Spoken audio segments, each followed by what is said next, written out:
Hello movie buffs, welcome to my channel. ನನ್ನ ಹೆಸರು ದೀಪ್ತಿ. ಇವತ್ತು ನಾವು 2003 released Australian horror short movie Saw 0.5 ಬಗ್ಗೆ ಡಿಸ್ಕಸ್ ಮಾಡೋಣ. ಇದನ್ನು ನಾವು ಮದರ್ ಆಫ್ ಸಾ ಸೀರೀಸ್ ಅಂದರೂ ತಪ್ಪಾಗಲ್ಲ, ಯಾಕಂದರೆ ಇದರಿಂದಲೇ ದ ಫೇಮಸ್ ಸಾ ಫ್ರಾಂಚೈಸಿ ಹುಟ್ಕೊಂಡಿದ್ದು. ಇದನ್ನು ಡೈರೆಕ್ಟ್ ಮಾಡಿದ್ದು ಜೇಮ್ಸ್ ವಾನ್. ಇದರ ಮಿಕ್ಕಿರೋ ಸಾ ಫುಲ್ ಲೆಂತ್ ಮೂವೀಸ್ನ ಡೈರೆಕ್ಟ್ ಮಾಡಿದ್ದು ಕೂಡ ಇವರೇ. ಇದರ IMDb ರೇಟಿಂಗ್ ಬಂದು 7.6 ಔಟ್ ಆಫ್ 10. ಈ ಫಿಲ್ಮ್ ಕುರಿತು ರೋಚಕ ಫ್ಯಾಕ್ಟ್ಸ್ನ ನಾನು ವಿಡಿಯೋ ಎಂಡಿಂಗಲ್ಲಿ ತಿಳಿಸ್ತೀನಿ. ನಾವು let's dive into movie explanation. Movie ಶುರುವಾಗುತ್ತೆ ಒಂದು ಇಂಟರಾಗೇಷನ್ ರೂಮಿಂದ. ಪೊಲೀಸ್ ಆಫೀಸರ್ ಒಬ್ಬ ಕನ್ವಿಕ್ಟ್ನ ಎನ್ಕ್ವೈರಿ ಮಾಡ್ತಿದ್ರು. ಈ ಆಸಾಮಿ ಹೆಸರು ಡೇವಿಡ್. ನೋಡ್ತಿದ್ರೆ ಗೊತ್ತಾಗುತ್ತೆ ಅವನ ಪರಿಸ್ಥಿತಿ ತುಂಬ ಕೆಟ್ಟದಾಗಿದೆ ಅಂತ. ಆ್ಯಕ್ಚುಲಿ ಅವನ ಮೇಲೆ ಒಬ್ಬ ವ್ಯಕ್ತಿನ ಬರ್ಬರವಾಗಿ ಹತ್ಯೆ ಮಾಡಿರೋ ಆರೋಪ ಇದೆ. ಪೊಲೀಸ್ಗೆ ಕ್ರೈಮ್ ಸ್ಪಾಟಿಂದ ಮರ್ಡರ್ ವೆಪನ್ಸ್, ಪಾಸಿಬಲ್ ಕ್ಲೂಸ್ ಎಲ್ಲ ಸಿಕ್ಕಿದೆ. ಈಗ ಹಿಂದಿನ ಮೋಟಿವ್ ತಿಳ್ಕೋಬೇಕು ಅಷ್ಟೇ.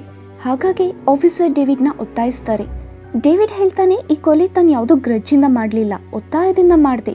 ಹಾಗೆ ಮಾಡಿರಲಿಲ್ಲ ಅಂದರೆ ನನಗೆ ಒಂದು ಭಯಾನಕ ಪೇನ್ಫುಲ್ ಡೆತ್ ಸಿಕ್ತಿತ್ತು ಅಂತ. ಅವನೊಂದು ಅಪಾಯಕಾರಿ ಆಟದಲ್ಲಿ ಸಿಕ್ಕಾಕೊಂಡಿದ್ದ, ದ ಗೇಮ್ ಆಫ್ ಸರ್ವೈವಲ್. ಅವನು ತನ್ನ ಸ್ಟೋರಿನ ಹೇಳೋಕ್ಕೆ ಶುರು ಮಾಡ್ತಾನೆ. ಇದೆಲ್ಲ ಶುರುವಾಗಿತ್ತು ಹಿಂದಿನ ದಿನ. ಡೇವಿಡ್ ಹಾಸ್ಪಿಟಲಲ್ಲಿ ತನ್ನ ಕೆಲಸ ಮುಗಿಸ್ಕೊಂಡು ಸ್ಮೋಕ್ ಮಾಡ್ತಾ ಮನೆಗೆ ಹಿಂತಿರುತ್ತಿದ್ದ. ಗೊತ್ತಾಗುತ್ತೆ ಏನೊಬ್ಬ ಚೈನ್ ಸ್ಮೋಕರ್ ಅಂತ.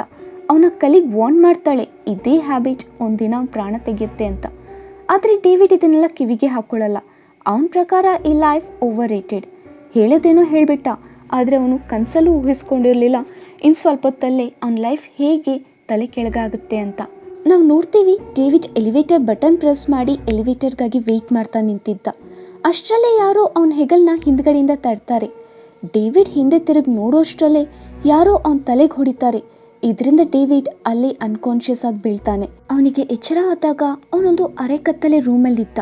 ಅವನ ಕೈನ ಯಾರೋ ಚೇರಿಗೆ ಕಟ್ಟಿದ್ರು. ಬಾಯಿ ಮೇಲೆ ಒಂದು ಮೆಷಿನ್ ಥರ ಇರೋ ಡಿವೈಸ್ ಇತ್ತು. ಇದರಿಂದ ಅವನಿಗೆ ಪಾಪ ತುಂಬ ಕಷ್ಟ ಆಗ್ತಿತ್ತು. ಸರಿಯಾಗಿ ತಲೆ ಆಡ್ಸೋಕ್ಕೂ ಆಗ್ತಿರ್ಲಿಲ್ಲ, ಉಸಿರಾಡೋಕ್ಕೂ ಆಗ್ತಿರ್ಲಿಲ್ಲ.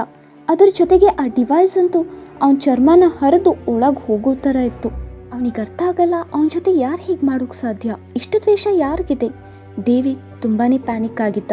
ಅದೇ ಸಮಯಕ್ಕೆ ಅವನ ಎಡಗಡೆ ಅವನಿಗೊಂದು ಟಿವಿ ಕಾಣಿಸುತ್ತೆ. ಅದು ಅದಕ್ಕದೇ ಆನ್ ಆಗುತ್ತೆ. ಟಿವಿ ಸ್ಕ್ರೀನ್ ಮೇಲೆ ಒಂದು ಕ್ರೀಪಿ ಪೊಪೆಟ್ ಇತ್ತು.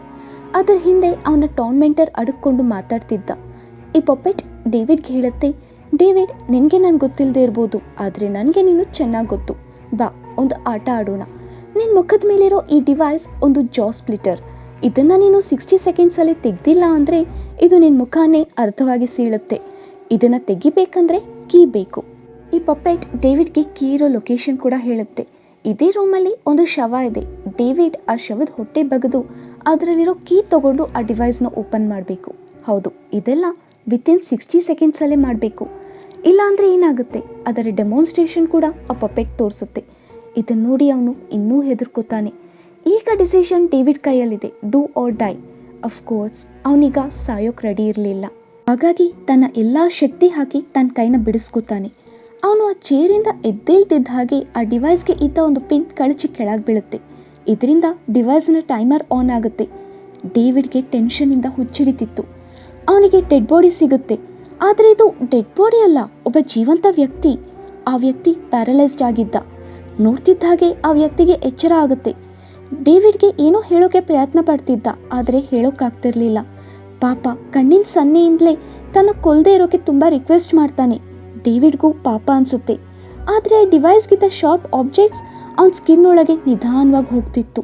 ಬೇರೆ ದಾರಿ ಇಲ್ಲದೆ ಅಲ್ಲೇ ಇರೋ ಚಾಕು ತಗೊಂಡು ಆ ವ್ಯಕ್ತಿಯ ಹೊಟ್ಟೆನ ಕಟ್ ಮಾಡಿ ಹೊಟ್ಟೆ ಒಳಗಡೆಯಿಂದ ಕೀ ತೆಗಿತಾನೆ. ಪಾಪ ಆ ವ್ಯಕ್ತಿ ಎಕ್ಸೆಸಿವ್ ಬ್ಲೀಡಿಂಗಿಂದ ಅಲ್ಲೇ ಸತ್ತು ಹೋಗ್ತಾನೆ. ಡೇವಿಡ್ 60 ಸೆಕೆಂಡ್ಸ್ ಮುಂಚೆನೇ ಆ ಕೀ ಇಂದ ಡಿವೈಸ್ನ ಓಪನ್ ಮಾಡ್ತಾನೆ. ಸ್ವಲ್ಪದರಲ್ಲೇ ಪಾರಾಗಿದ್ದ. ಫೈನಲಿ ಆ ಡೆಡ್ಲಿ ಡಿವೈಸಿಂದ ಮುಕ್ತಿ ಸಿಕ್ಕಿತ್ತು. ಆದರೆ ಆ ಟೆನ್ಷನ್, ಆ ಟ್ರೋಮಾಯಿಂದ ಅವನಿಗಿನ್ನೂ ಹೊರಗಡೆ ಬರೋಕ್ಕಾಗ್ತಿರ್ಲಿಲ್ಲ. ಅದೇ ಸಮಯಕ್ಕೆ ಒಂದು ಡೋರಿಂದ ಅದೇ ಪೊಪೆಟ್ ಒಂದು ಟ್ರೈಸಿಕಲಿಂದ ಒಳಗೆ ಬರುತ್ತೆ. ಅದು ಡೇವಿಡ್ಗೆ ಕಂಗ್ರ್ಯಾಚುಲೇಟ್ ಮಾಡುತ್ತೆ ಜೀವಂತವಾಗಿದ್ದಕ್ಕೆ. ಫೈನಲಿ ಅವನಿಗೆ ಅರ್ಥ ಆಗಿತ್ತು ಅವನ ಪ್ರಾಣ ಎಷ್ಟು ಅಮೂಲ್ಯವಾದದ್ದು ಅಂತ. ಅದಕ್ಕಾಗಿ ಅವನು ಒಬ್ಬರ ಪ್ರಾಣ ಕೂಡ ತೆಗೆದಿದ್ದ. ಇನ್ಮೇಲೆ ತನ್ನ ಲೈಫ್ನ ಓವರ್ ರೇಟೆಡ್ ಅಂತ ಖಂಡಿತ ಹೇಳಲ್ಲ. ಈ ಮೂವಿ ಎಂಡಿಂಗ್ ಕೂಡ ಇದೇ ಇಂಟರಾಗೇಷನ್ ರೂಮಲ್ಲಿ ಆಗುತ್ತೆ. ಆ ಆಫೀಸರ್ ಕೇಳ್ತಾರೆ, ಈಗ ಅವನು ಈ ಲೈಫ್ಗಾಗಿ ಗ್ರೇಟ್ಫುಲ್ ಆಗಿದ್ದಾನಾ ಅಂತ. ಡೇವಿಡ್ ಏನೂ ಹೇಳೋ ಪರಿಸ್ಥಿತಿಯಲ್ಲಿ ಇರಲಿಲ್ಲ. ಅವನು ಅಳ್ತಿದ್ದ. ಇದರಿಂದ ಆ್ಯಸ್ ಅ ವಿವರ್ಸ್ ನಮಗಂತೂ ಅರ್ಥ ಆಗುತ್ತೆ ಅವನು ಎಷ್ಟು ಗ್ರೇಟ್ಫುಲ್ ಆಗಿದ್ದಾನೆ ಅಂತ. ಸ್ನೇಹಿತರೆ, ಈ ಮೂವಿ ಇಲ್ಲಿಗೆ ಎಂಡ್ ಆಗುತ್ತೆ. ಈ ಮೂವಿಯಲ್ಲಿ ಆ ಪಪೆಟ್ ಬಗ್ಗೆ, ಅದರ ಹಿಂದಿರೋ ಟೋರ್ಮೆಂಟರ್ ಬಗ್ಗೆ ಹೆಚ್ಚೇನು ತಿಳಿಸಲಿಲ್ಲ. ಈ ಪ್ರಶ್ನೆಗಳ ಬೇಸ್ ಮೇಲೇ ಬಾಕಿ ಮೂವೀಸ್ನ ಮಾಡಿದ್ರು. ಈಗ ಈ ಮೂವಿ ಕುರಿತಾದ ರೋಚಕ ಮಾಹಿತಿಗೆ ಬಂದರೆ, ಇದೊಂದು ಚಿಕ್ಕ ಶೋಕೇಸ್ ಮೂವಿ ಆಗಿತ್ತು. ಓನ್ಲಿ $2000 ವಿತಿನ್ 8 ಡೇಸಲ್ಲಿ ಶೂಟ್ ಮಾಡಿದ್ರು. ಇದರ ಫುಲ್ ಲೆಂತ್ ಮೂವಿ 2004 ಥಿಯೇಟರ್ಸಲ್ಲಿ ರಿಲೀಸ್ ಆಯಿತು. ಇದರಲ್ಲಿ ಡೇವಿಡ್ ಹೇಗೆ ವಿಕ್ಟಿಮ್ ಆಗಿದ್ದಾನೋ ಅದರಲ್ಲಿ ಅಮ್ಯಾಂಡಾ ಯಂಗ್ ವಿಕ್ಟಿಮ್ ಆಗಿದ್ಲು. ಈ ಮೂವಿಯಲ್ಲಿ ಯೂಸ್ ಮಾಡಿರೋ ಟ್ರ್ಯಾಪ್ ಡೈರೆಕ್ಟರ್ ಜೇಮ್ಸ್ ವ್ಯಾನ್ ಅವರ ಇಂಜಿನಿಯರ್ ಫ್ರೆಂಡ್ ಮಾಡಿತ್ತು. It was truly functional and dangerous. ಇದರಿಂದ ನಿಜವಾಗ್ಲೂ ಜಾ ಸ್ಪ್ಲಿಟ್ ಆಗೋ ಆತಂಕ ಇತ್ತು. ಮುಂದೆ ಬರೋ ಮೂವೀಸಲ್ಲಿ ಮಾಡಿದ್ದ ಡಿವೈಸಸ್ ಸೇಫ್ ಆಗಿತ್ತು. ಈ ಮೂವಿ ಎಂಡಿಂಗಲ್ಲಿ ನಮಗೆ ಪೋಸ್ಟ್ ಕ್ರೆಡಿಟ್ಸ್ಗಿಂತ ಮುಂಚೆ ಬಾತ್ರೂಮ್ ರೆಪ್ಲಿಕಾ ತೋರಿಸ್ತಾರೆ, ಹಾಗೆ ಪೀಪೋಲ್ ಕೂಡ. ಇದು ಫ್ಯೂಚರಲ್ಲಿ ಬರೋ ಸಾ ಸೀರೀಸ್ ಬಗ್ಗೆ ಒಂದು ಹಿಂಟ್ ಆಗಿತ್ತು. ನನಗಂತೂ ಈ ಮೂವಿ ತುಂಬ ಇಷ್ಟ ಆಯಿತು. ನಿಮ್ಗೆ ಹೇಗೆ ಅನ್ನಿಸ್ತು ಕಾಮೆಂಟ್ ಸೆಕ್ಷನಲ್ಲಿ ತಿಳಿಸಿ. ಈ ವಿಡಿಯೋ ಇಷ್ಟ ಆಗಿದ್ರೆ ಲೈಕ್ ಆ್ಯಂಡ್ ಸಬ್ಸ್ಕ್ರೈಬ್ ಮಾಡಿ.